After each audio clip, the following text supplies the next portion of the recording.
The following is an encore presentation of New Expressions. New Expressions time. Yeah, super awesome, fun time of New Expressions where we get together and brag on Jesus. Amen and amen. Have a heap of fun in the process of doing it. I like doing that. Because, well, you know, what better thing to be doing? Fact is that Jesus is up to all sorts of incredible, awesome kingdom stuff, and it's just really lovely to take a moment and try and track some of that, like just even try and touch a little bit of it. And been super excited about today in particular because my friend's back. Hey. Pastor Craig Corkill from Narara Valley Baptist Church. Welcome again. Welcome. Thank you so much. It's great to be back in country again. Yes, yeah, you've been gallivanting. Well, a little bit of gallivanting, yeah, global gallivanting, if that's what you want to call it. That's it. Tour. That's nation hopping. Yes. A couple of nations, actually. Three nations. Yeah. And that's not counting the stopovers because, because. Yeah, true. But no, really hugely excited today because we were having a conversation off air. Just for listeners' sake, why don't you just quickly tell us where you've been? Sure. I've been over to Jordan, then Israel, and then Greece for 3 weeks doing a what we call a Bible Lands tour. Fantastic. Yeah. And when you say doing a Bible Lands tour, that can evoke all sorts of ideas in people's minds, right? Yeah, about go and sit on a coach and have a tour guide sort of paint some pictures for you. Yeah. But actually, you were sitting in your comfort zone, in your sweet spot. Well, yeah, I kind of love that. Part of my gift mix is kind of teaching and also prophetic, and to be there and to have the canvas, if you will, of these various locations that Jesus was at or the Apostle Paul was at. It doesn't get any better, when you're doing your teach thing and you've got the exact location or very close to the location of where these events happen within the Bible. I said to the crew when we were kind of advertising and promoting this thing, I said to them, look, it's for me, this trip is not just about let's walk where Jesus walked, which is how a lot of them are promoted, and that's okay, that's fine. I said for me, the goal of this thing is discipleship. My goal is that you would come out of this thing in deeper love with God in Jesus, and that you'd be growing as a disciple and increasingly multiplying disciples. So the end game wasn't just, hey, I walked where Jesus walked and I went on the Sea of Galilee and had a lovely time and had a relaxing holiday. The end game really was that you would grow as a multiplying disciple of Jesus. So that was the end game for me in going away. Funny that, because I think that was his end game too. Yeah, well, kind of.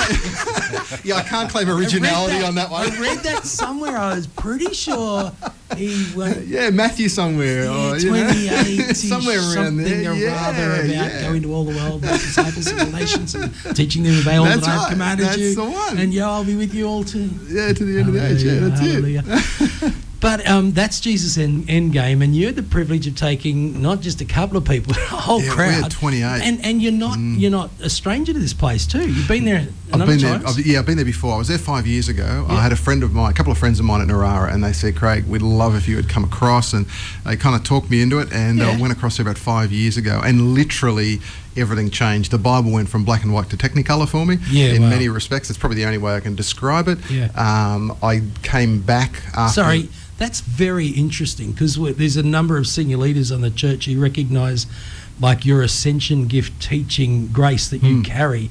And so you've been unpacking the Word of God for decades. Decades and decades, and this was so potent. It was incredibly potent. It certainly wasn't that the Bible had no impetus before that. No, however, something happened while I was over there. And I came back with a deeper hunger for the Word of God. My kids hassle me to this day that most evenings after I got back, and to this day, most evenings I'm delving into understanding the Scriptures more and more, context, looking at the history, looking at what does Jesus mean? When he says this, what does it mean in the original context rather than kind of the filter through which we can put it through. Really seeking to understand the Word of God and just a deep love for what God says in his Word. And not just a love for it, but hey, let's wriggle on and do this thing. So a lot of things shifted for me, and there were 5 years ago, there were a number of really important God moments where I had specific revelation about stuff. and there was a confirmation of that again this time as well. Yep. And some fresh stuff. Was that initial trip, was that a teaching trip too for you? Well, a little bit, I wasn't the teacher on Okay, that one. okay. No, I was Yep. going over there as a participant. Yep. I certainly had. It's not like you can turn that tap off though. I just imagine that. Very difficult tap to turn off. I know you, and I know exactly what you mean. It's a bit like you in evangelism. That's it. Like, how do you stop You can't being turn who it you off. are? That's right. Exactly right. So there are a number of specific times on 5 years ago, but also a number of specific times this time when I really felt God hitting me up, and it was a real pleasure to be able to share that within a group. We had 28 people, 14 from Narara Valley Baptist Church. We're on the senior pastorate. Yeah. But the other 14 were from all around Australia and also New Zealand. Yeah, wow. And so we had a real diversity Awesome. of people and context. We had a cattle farmer from over in Perth, Western Australia way. Wow. We had a TAFE executive from New Zealand, and people from down in Sydney, up in Queensland. It was all How over did the they place. hear about it? The organisation went with the tour agency, Olive Tree Travel. They're Melbourne based, and Yeah. they just put the trip up on their website, said, hey, this is one of the trips that are coming up, and Craig is wanting to do this around discipleship, and people just, I don't know, they just, Wow. by God's Spirit, randomly Yes. kind of just joined up, Yeah. and it was kind of crazy.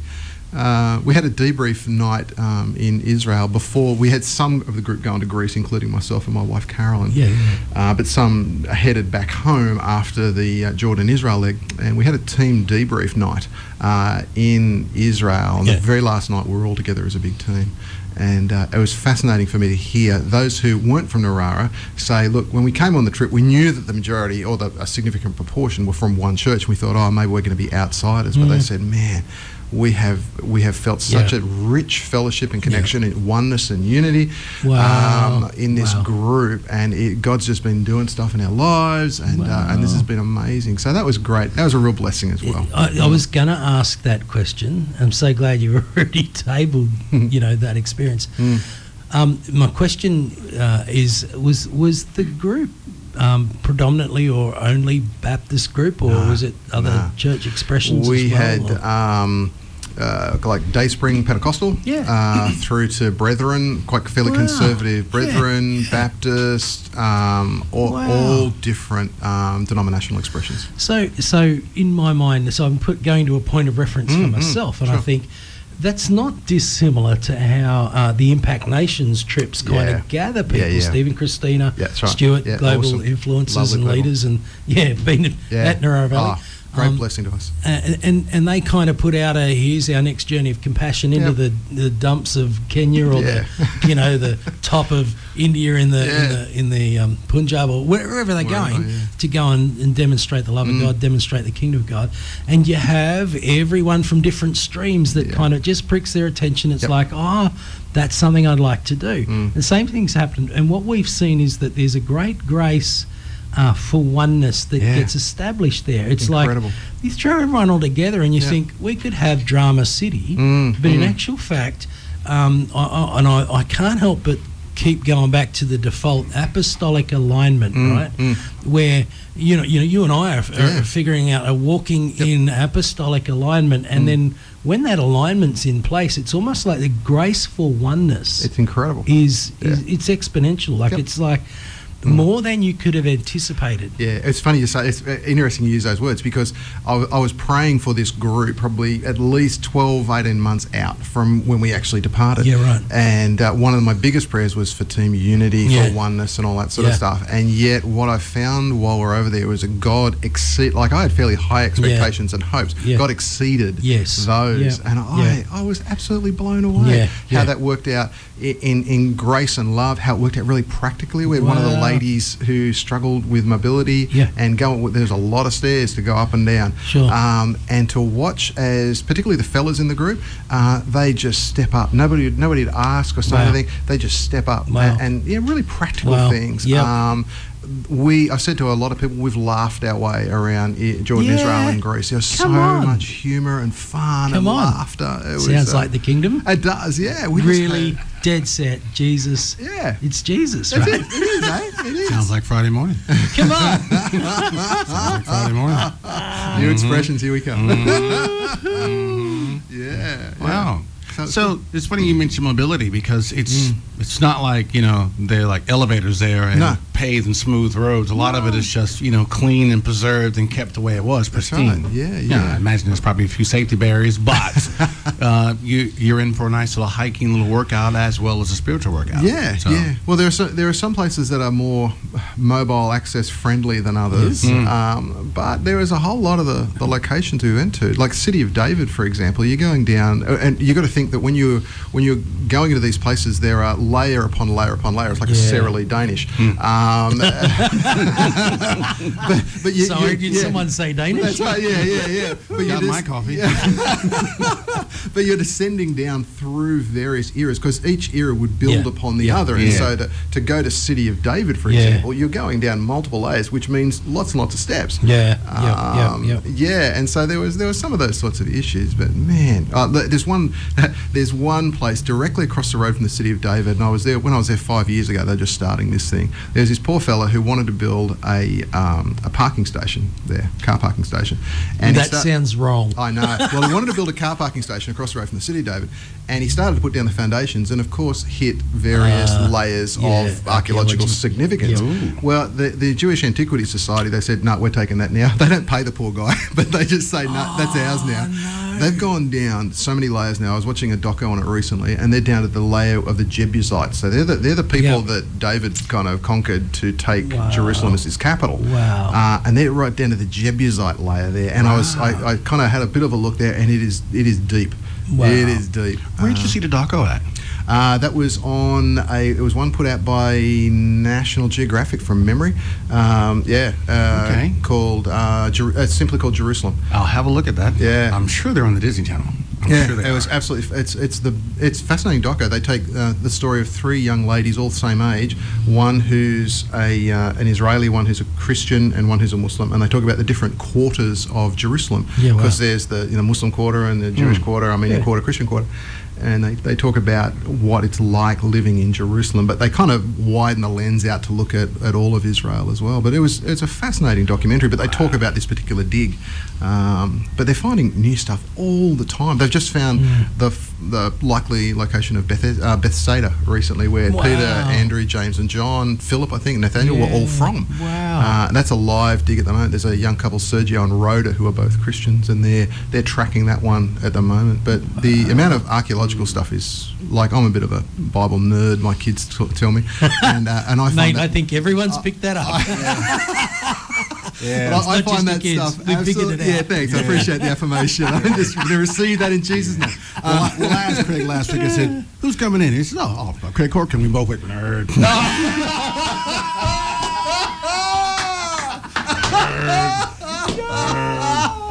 We love you guys too. I love you. We guys went back too. to high school. Right, yeah. You're going to take my lunch money now, aren't you? That officially did not happen.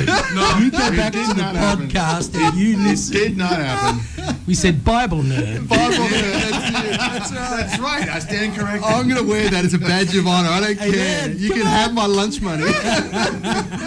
Okay, now back to the program. That's it. You said that. You said that. I did too. I started it. I'm sorry. You were saying, because man. your kids Yes. actually... What was I saying now? Oh, yeah, about Bethsaida, and that's just the insights that you get and the locations are phenomenal. I was sharing, I'm not sure how much time we got before the next kind of 2-3 hours. 2 or 3 hours. Great, We okay. good. We're good. We're good. Okay. I was sharing with Craig off air earlier. I was in Capernaum about 5 years ago, and again only a few weeks ago. And Capernaum is basically Jesus' central location up in Galilee. Yeah. A lot of the stuff we read about, the synagogue is still there. Well, the foundations of the synagogue are still there, where Jesus casting out demons. Wow. Peter's mother-in-law's place is there, and they actually have very good evidence that was actually the location. Because when you go there, some of these spaces, they go, it could have happened here, 100 metres up the road, or 200 metres down that way. Yeah. But that's kind of an X marks a spot. Yeah, right. Location.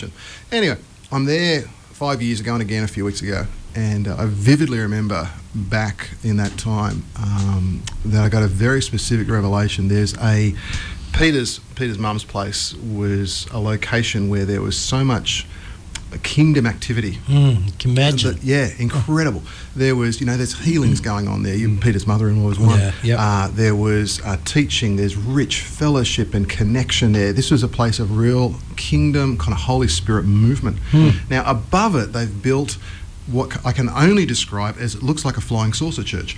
It looks like a flying saucer, octagonal flying saucer that sits over the top. And there's the reason it's a flying saucer, and it kind of hovers over the top, they've got these pylons around the side that suspend it over the top of Peter's place.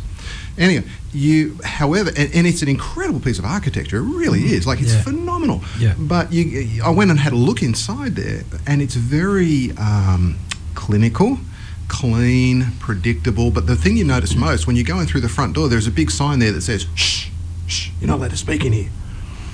And I wouldn't go so well there. Yeah, no, you wouldn't. Neither would I. I'm an extrovert, and that is like cutting off a limb for me. Anyway, so I went in. I had a look at this upstairs church, and then of course the downstairs Kingdom movement, Holy Spirit movement thing. And I'm standing outside, and I'm looking up at this.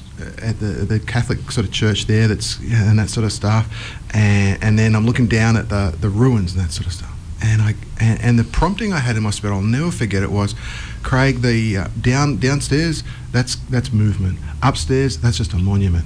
And what do you want to give your life to making? Do you want to give your life to being part of Kingdom Holy Spirit movement? And it's going to be unpredictable, and it's not going to be particularly impressive or clean or predictable, but I'm going to be in the midst of that thing. Or do you simply want to build a monument that looks pretty, that's predictable, but there's no deep fellowship, rich fellowship, there's no Holy Spirit power, there's no kingdom movement. What do you want to give your life to? And that day I made a commitment. No, Lord, I want to be part of your kingdom movement, whatever that looks like, even though it's going to be unpredictable, even though it might get messy sometimes. It's probably the location, by the way, where those four mates with their fella who was on the mat, they cut the hole in the poor guy's roof. It's probably there as well. And it literally was physically messy. There's bits of roof falling down on Jesus, for crying out loud. But there's kingdom movement there, and I said that's what I want to give my life to. I want to give my life to kingdom movement.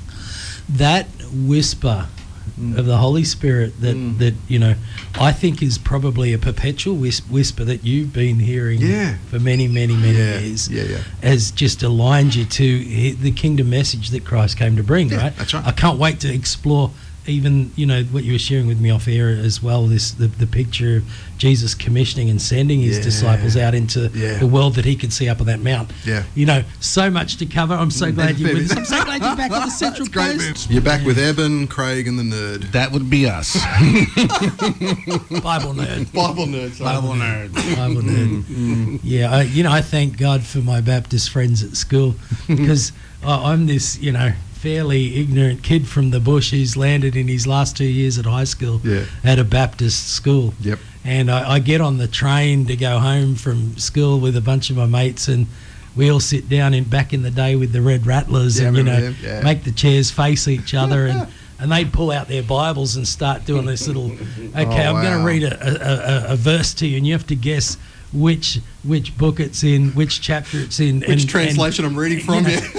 And I sat there going, Bible nerds. Totally. But I got real envious, and then it actually provoked a real, passion for the Word of God at some point, because they knew stuff. It's like, wow. So, it's kind of in you, isn't it, mate? It is. They put it in you fairly early on, but I love it. That's I love a the great Word of God, thing. and it's a good thing. Then you got them extremists. If you, my roommate in college, last year in college, his girlfriend came to live with him because they had a child together, and she got severely in the way. Oh, really? Oh, yeah. But then it just went totally nuts. She came home one day, she grabbed the TV. We don't need this. Oh, wow. Like the television. Put that down. Put that down. Yeah. It's mine. That is not yours. She seriously lectured me why we shouldn't have a TV in the house. Oh, really? I listened. It was quite funny. Yeah. Quite funny. So, but you know. Oh dear. Anyway, good on her. Anyway, Yeah. we're talking off air about Petra Yeah. and those stairs. Yeah.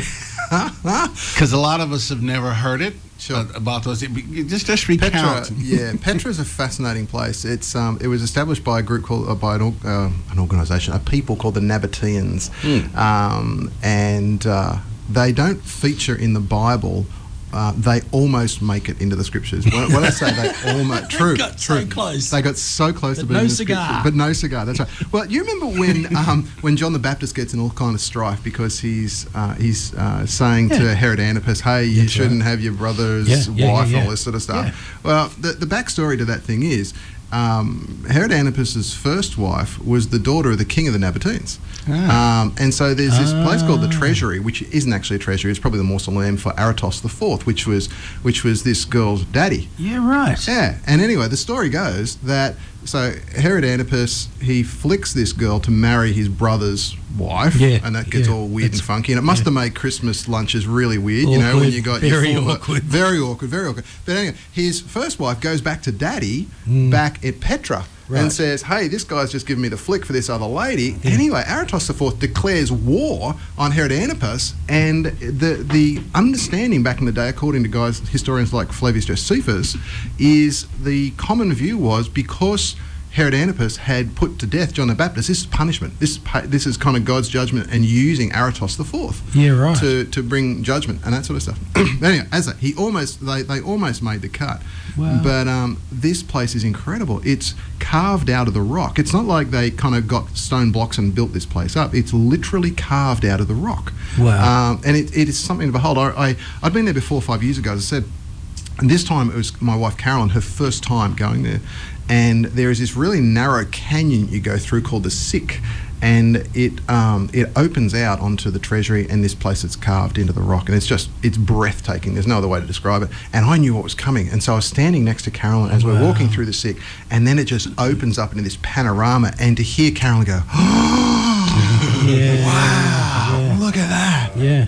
And then to hear her and the rest of the team gasping as we made our way up the second section to a high level as well. And I think that day I did over 26,000 steps, and I don't know how many hundreds of flights of stairs according to my Fitbit. And it's hard work. But it is just breathtaking. There's no other way to describe it. It is absolutely breathtaking, that city. Wow.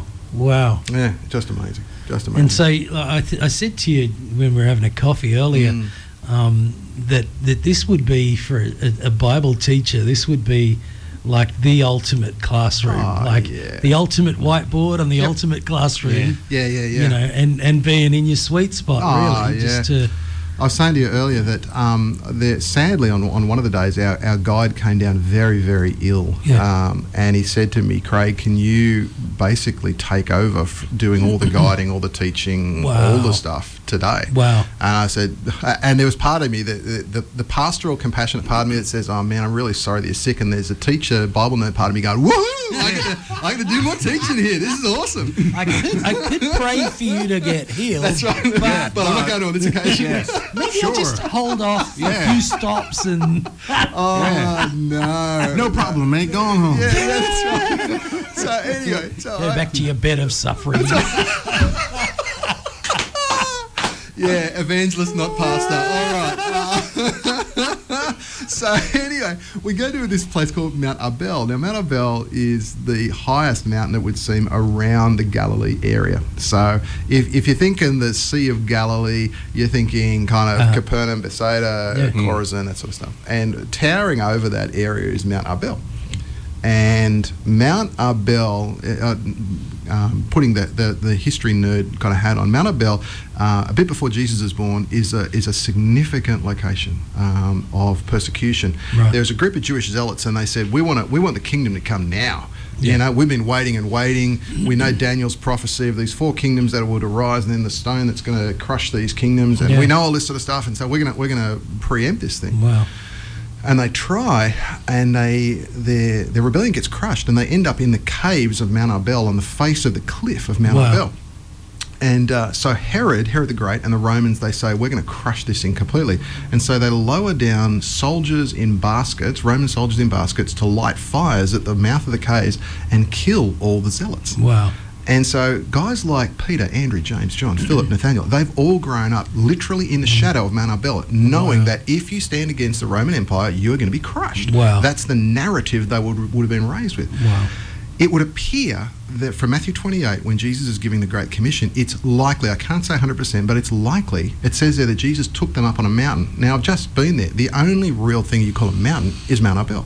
Yeah. Jesus takes his disciples up to the top of Mount Arbel, where you get this incredible view over the Galilee, also to the other side. Remember in the Gospels it says, Jesus went across to the other side of the lake. And the other side was code for Decapolis, the place of paganism, the place where it's everything kind of anti-God. Yeah.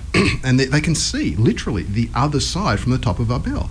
And then Jesus says to them, therefore go and make disciples of all nations, baptizing them in the name of the Father, the Son, and the Holy Spirit, teaching them to obey everything I've commanded you, and surely I'm with you always to the end of the age. And he's doing it, it would seem, in the exact location where only a few decades before the dominant narrative has been, don't you ever stand up against the Roman Empire. And Jesus is saying, I'm ushering in a new kingdom. Yeah. And I want you to be part of this new kingdom of making disciples in this new kingdom. And he does it would seem, in the very location where only decades before that sort of persecution had been.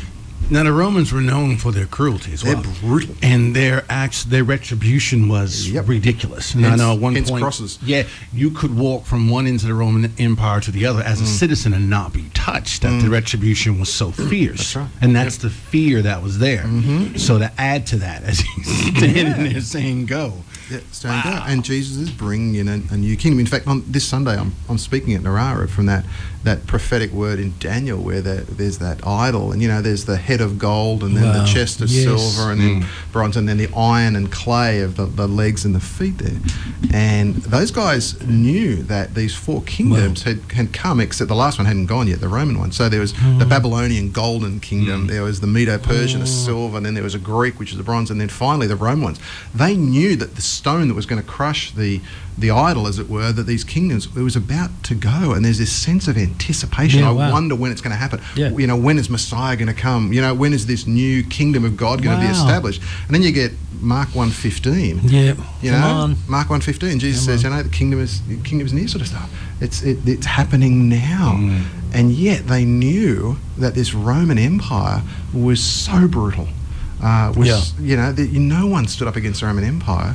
And yet God, in the fullness of time, Galatians says to us, in the fullness of time, God sent his Son. And God was doing a new thing. It's profound. How glorious. How glorious. And he continues to. The thing I love about that prophetic word in Daniel is that it says it starts as a stone, but the stone became a mountain that filled the whole earth. It starts small. It starts small, but then it grows to be something of global proportions. And I'm seeing that not just in that area of the Middle Eastern area, but I see that here in Australia. I see it with what you've been doing with Impact Nations, Craig. God is doing something, and continues to do something at a global level that I think eclipsed any of their expectations, and I think, to be honest, eclipses our expectations as well about what God is doing, what God is capable of doing. It's glorious. It really is. Wow. I'm grateful to God, because I think what you have given us all morning so far is a real appreciation for the kingdom. It's like from your own little beckoning by the Holy Spirit into a kingdom that is manifesting amongst us, a wooing into a movement that is a culture and a practice and is within people. And then unpacking that some more, and then understanding the context of the disciples and the New Testament church carrying that kingdom into a ferocious environment, and those environments are still ferocious in some places around the world today. In fact, I got a kind of weird story on that one. Yeah. We're in Greece, and we went to this place called Meteora. And Meteora, there are these monasteries that are, it's like they're right at the top of these huge stone monoliths, and these monoliths go up hundreds and hundreds of meters into the sky. It's spectacular. And we visited a couple of these ancient monasteries to have a look inside. We entered the first section, and there's this meeting area where they'd sing Gregorian chants and all that sort of stuff, and that was cool. And we went to this smaller room. And I ended up being one of the first into this smaller room, and I'm looking around, and it's a bit more dimly lit, and then I look up at the ceiling, and my jaw almost hit the floor, and I'm going, what on earth? And as the rest of the group came in, they could see me with looking gobsmacked, startled, horrified, looking up the ceiling, and so their eyes went up there as well, and they had the same response. And they're going, what on earth is this? And what was on the ceiling was, and I don't want to go into too much detail, but incredibly graphic portrayals of people being killed. So there's people literally with their heads being chopped off, people being torn apart, people being dragged by horses, people being skinned alive. All this sort of stuff is on the ceiling. And we said to our guide, Mirto, we said to her, what is going on? At the group, it became known in the group as the House of Horrors. We said, what on earth is going on? And she said, well, that was for hundreds of years ago. The monks would come in here and they would be taught that many people before them have been killed for their faith. It was like Fox's Book of Martyrs picture version. And you know, the basic teaching there was count the cost. Do you really want to be a follower of Jesus that will be persecuted, that could be persecuted, that could be put to death because this has been what has happened to your forebears? People have been, had been decapitated, been killed, tortured, and that sort of stuff for their faith. Are you willing to count the cost to be a disciple of Jesus? And it left an indelible mark on me. I joke with my wife, who's our children's pastor. I said, maybe we could put this up as the as the artwork in the kids' church. You did. I said don't, but you did. Sit down. Carolyn declined that offer. That's where the balance comes in. See? I mean, for 10-year-old boys, they'd love it. They would. They go, this is epic. But for everyone else, kids would be running out in tears. Come on. Adults would be running out. I almost ran out in tears. It was deeply disturbing. You know, my mind went straight to our friend Steve Stewart from Impact Nations, who often is in the church in the West and often present in some conversations about things are tough for us and we have some persecutions and his response is simply, well, my son, his spiritual son ran deep. When he pulls his shirt up at the back and you see the torture marks on his back and don't talk to me about but this imagery that you've seen, I mean, that's not very forgettable, is it? It isn't. It was so incredibly graphic, and it reminded me that for so many people, even in our day and age, I think in the West we often forget this, that we live in an era where there is still significant levels of persecution against the church. That's right. And we complain if somebody's nasty to us, at work or something, but man, there are people significantly suffering for their faith. And it's something of the legacy, isn't it, of the kingdom come and ushering in a kingdom that is within, and you've been a part of that and seeing that overseas. And point 9, or if you're online, you probably jumped to rema.cc, which is a great website to have because it's like rema.central coast. I've been there before. You've been on it? A couple times, Yeah, there's a great podcast section. It is, like too. Expressions. Yes, lots of stuff. Great stuff. Can you hear every conversation we've had for 3 years? That's right. Wow, Great that's a Bible whole stuff. lot of conversation. If you're a Bible nerd out there, you really want to go listen to it. Go find out. You want to go listen to some things there. Every Friday morning we do new expressions. We talk with senior leaders across the coast and we try and unpack what it is that Jesus is doing in our midst and share and brag on him. And Pastor Craig Corkall from Narara Valley Baptist Church, so glad you're with us. Yes. Awesome. I was just really glad you came back. You're off in your little sweet spot doing the teaching and the scriptures in the Holy Land, and what a glorious time that was. And kind of unpacking. We're rolling right into Christmas, and you're right there in the scenes, and in Bethlehem. And, how about that? How about that? It was great. And when you got back, you just sent me an email recently that said, "Hey, look, we should probably have a conversation about, the reality of Christmas for people here in the Central Coast and some of the implications of that." And what was the content just really captured my mind. I thought we have to do that. We have to do that. Why don't you introduce for us, Yeah. For Christmas, I describe Christmas as a magnifying glass. And Christmas, if life is good and you're enjoying a rich relationship, it just magnifies that thing, and it's amazing. And man, it is awesome. You're jumping from Christmas carols to Christmas carols, singing your heart out. It's wonderful. Pulling the bonbons. There's snow somewhere going on, and you're watching all the movies, and it's great. However, for a significant proportion of our community, Christmas is also a magnifying glass if you've been experiencing grief and loss. And so we've got a whole lot of people in church and in our local community who, for Christmas, this is a magnifying reminder that that a particular person that they love and cherished is not around anymore. So for me, a number of years ago, I lost about 3 friends through illness, and then my dad. And even still, so that was 3 years ago, almost 4 years ago, I lost Dad.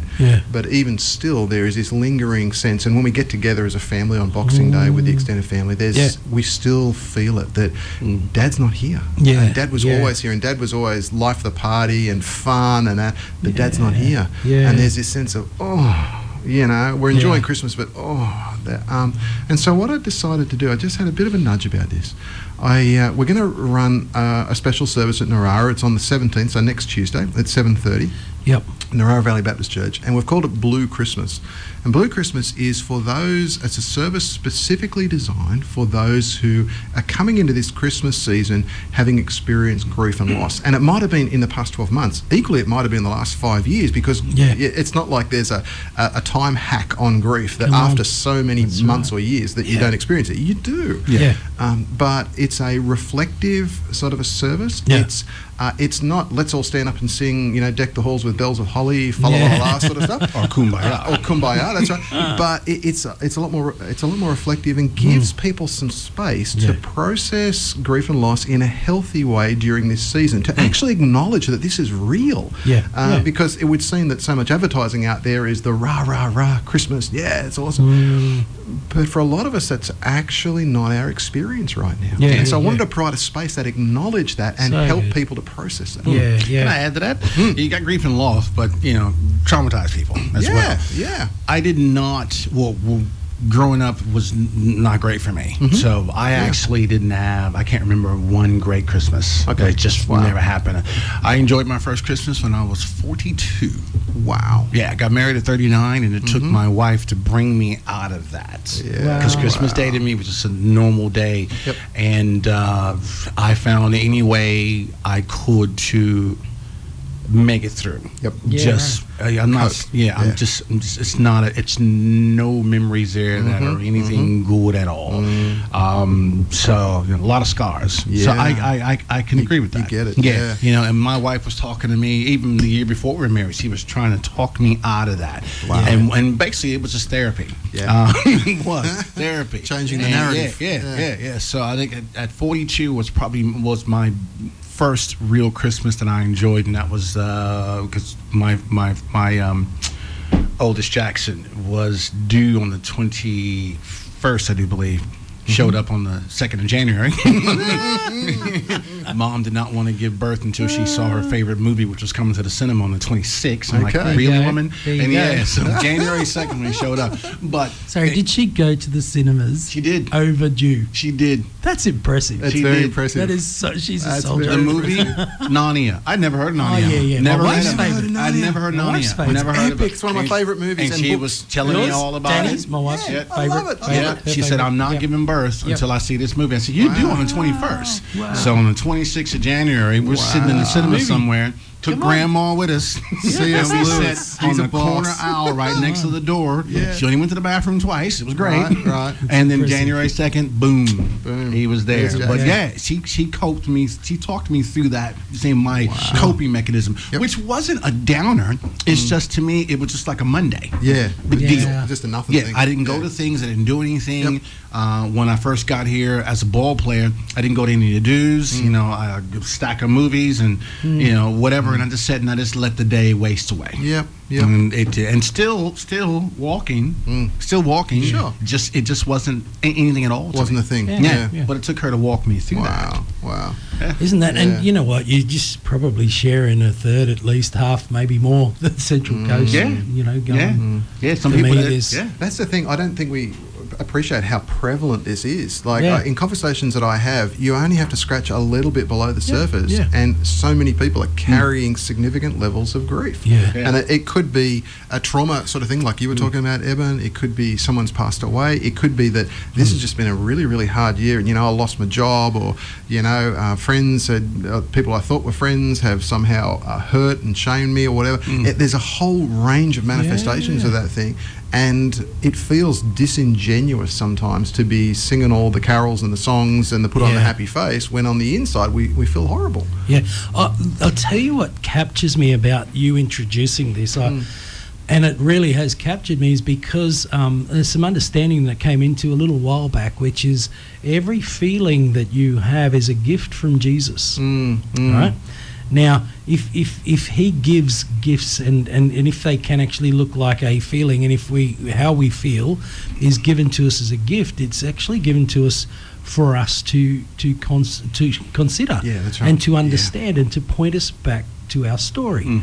And so what you're doing is you're actually saying, bring your feelings, bring your story.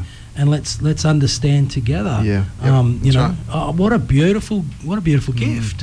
Because the last thing we need to be doing is saying, pluck up, sing a happy song, you'll be fine. Suppress it all, and pretend it isn't real. But actually, no, let's be real and go, thank you, Jesus, you give me this gift, and it can be overwhelming. What do I do with that? How do I do something with that? Jesus, where are you in this story? And what story do you have for me to walk into? That's right. So we want to provide a safe space for people, and it needs to be that. A safe space for people to be able to acknowledge exactly what you're talking about, that gift of those feelings that are acknowledging part of the story, and what's the story that Jesus wants to write in my life at the moment. Amen. So it's the last time I ran one of these things, I think, was about 2003, 2004. So it was a while ago, and I just had a bit of a nudge. Hey, it's time. Let's do that thing. Is it a team thing? Like, have your team got together about how to do this? I've particularly enlisted the help of a good friend of mine, Keith. Keith was a Baptist pastor up at Lakes, and then for about the last 5 years was a chaplain at Bathurst Jail. And Keith has been a friend of mine probably for about 15, 17 years, something like that. And I said, mate, how about we work together on this thing? And he's had some great input, and I've had some input, and we've been crafting this thing together a bit. But and it's a real treat to be able to do that with a dear and trusted friend, who has an incredible pastoral heart, like off the charts, pastoral gifting. And we've got a team of the crew who are working on this, and we just want to provide that safe space where people can enter into the Christmas season in a healthy way. Well, it's just a bit of a spin, isn't it? Where you hear all the a white Christmas, that's the thing, right? You guys in the States happen to do, winter at this time. We're sweating it out at 40-degree heat in the Western Australian cricket ground at the moment. What a transition! I know. But rather than white, a blue Christmas. But so the reality is a heap of listeners are going, I really ought to be at that, or actually, my neighbour is going through something at the moment. That's the other thing. It would be really helpful for them to be at that. What can they expect in terms of are you going to host like a Sunday service type thing, or is it going to be different? It's going to be different. It's not it's not singing Christmas carols and that sort of stuff. So our Christmas Day and Christmas Eve service, you got the carols and all that sort of stuff, and that's great. We want to be able to celebrate. But this is quite different. There's going to be some poems. I'm going to be doing not a full-blown 30-40 minute message, but there might be some shorter reflections in it. I know Keith's prepared a song that he's going to share just on guitar. There's opportunity for some space, for some reflection, for some prayer, that kind of stuff. It's not a loud, upbeat, big band kind of thing. It's far more reflective. It acknowledges the feelings, emotions people are going through. Fantastic. And obviously people there to support in prayer. That's right. Support in prayer, support pastorally, all sorts of stuff. Awesome. Details Tuesday night. Tuesday night 7:30 at Narara Valley Baptist Church, 149 Narara Valley Drive, Narara. There's lots of Narara in that, so you There can is. just go to the website Just go to as the well, and you website. can find it. Yeah, www.nvbc.info, or I'm pretty sure Remo has been promoting that as well. Yes, it is. Yeah, great, Great. So, we want to just be, if you need to be there, then be there, because it's a great opportunity. If you know someone who needs to be there, then invite them. Yeah, come along with them. Invite them, pre-Christian, Christian, doesn't matter. Yep. Just invite them to a place to fill in their feelings and see what Jesus might do in that. And if neither of those categories sit with you, pray for it. Pray for it, definitely. Pray for it that the grace of the Lord Jesus might be demonstrated to help people in preparation for what is actually a very, very glorious thing. The Father God sent a Messiah. That's right. Amen. The Father God sent Emmanuel to come be with us. That's right. And to be everything that humankind couldn't have been. Yeah, it's a beautiful message. To save us, his people. And here we are 2,000 years later, celebrating his saving work, the saving God, saving and redeeming his creation. And I just want to, in Jesus' name, believe for Tuesday night to be a very, very redemptive time where loss and grief and trauma and pain and the stories that people have had to go through and journey through, they might know the redeeming grace of the Redeemer who was sent to us as a Saviour 2,000 years ago. Amen. Our guest today, Greg Corkill.